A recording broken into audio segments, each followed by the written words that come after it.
Blue colour वाले arrow से और जो ये डॉट्स जैसे हैं इनसे क्या दिखाया गया है? Moment of electrons, moment of electrons. तो यानी जब तक हम बैटरी नहीं लगाते हैं, जब तक हम सोर्स ऑफ इलेक्ट्रिक फील्ड नहीं लगाते हैं, तब तक जो है करंट जो है वो चलती नहीं है, क्योंकि इलेक्ट्रॉन जो है रैंडमली होते हैं, रैंडमली डिस्ट्रीब्यूट होते हैं वायर्स के अंदर।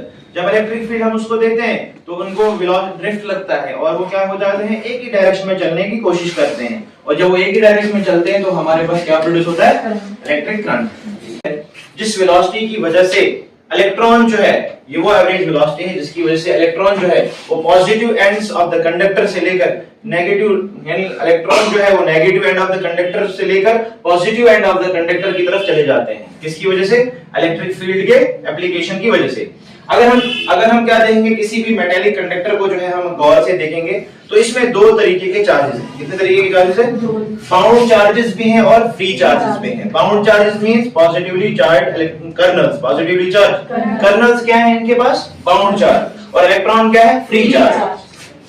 जब हमने जो है कोई भी सोर्स ऑफ बैटरी नहीं लगाई, कोई भी सोर्स ऑफ पोटेंशियल नहीं लगाया, तो ये जो है रैंडमली चल रहे थे और कोई भी करंट जनरेट नहीं हो रही थी। जब हमने इलेक्ट्रिक फील्ड लगाया, किसके अंदर लगाया? इलेक्ट्रिक फील्ड, कंडक्टर को हमने इलेक्ट्रिक फील्ड लगाया, तो इलेक्ट्रिक फील्ड लगाने की वजह से अब जब इलेक्ट्रॉन चलना शुरू हो जाएंगे, क्या चलना शुरू हो जाएंगे? चलना शुरू हो जाएंगे, तो इनके रास्ते में मेटल एटम्स के जो पॉजिटिवली चार्ज कर्नल होंगे वो भी होंगे, यानी मेटल वायर के अंदर पॉजिटिवली चार्ज कर्नल जो है वो पॉजिटिव चार्ज स्टैटिक है, बाउंड है। तो जब इलेक्ट्रॉन चलेंगे तो ये क्यों रैंडमली उधर-उधर धक्का लग रहा है, इनको ऐसे ऐसे चल रहे हैं? क्योंकि इनके सामने मेटल आयंस है, पॉजिटिवली चार्ज आयंस कर्नल्स हैं, जिनकी वजह से ये स्ट्राइक होकर जो है क्या हो रहा है?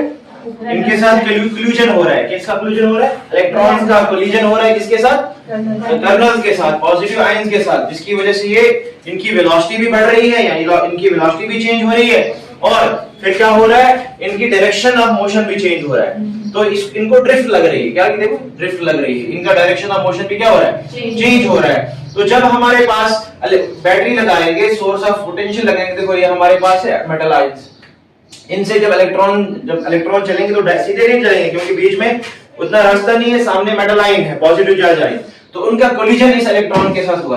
किसके साथ होगा? इलेक्ट्रॉन्स के साथ। इलेक्ट्रॉन्स का कोलिजन मेटल आयंस के साथ होगा, मेटल एटम्स के साथ होगा, और ये इनका पाथ कैसे हो जाएगा? ये वाला zigzag path, random motion of electron due to collision with metal ion. Metal ions के साथ कोलिजन की वजह से इनका जो पाथ होगा वो कैसा होगा? zigzag पाथ होगा, zigzag पाथ। कभी वेलोसिटी, यानी इसमें क्या हो रहा है? वेलोसिटी चेंज हो रही है, इसकी डायरेक्शन भी चेंज हो रही है और इसका मैग्नीट्यूड भी चेंज हो रहा है, तो इसको बोलते हैं ड्रिफ्ट वेलोसिटी।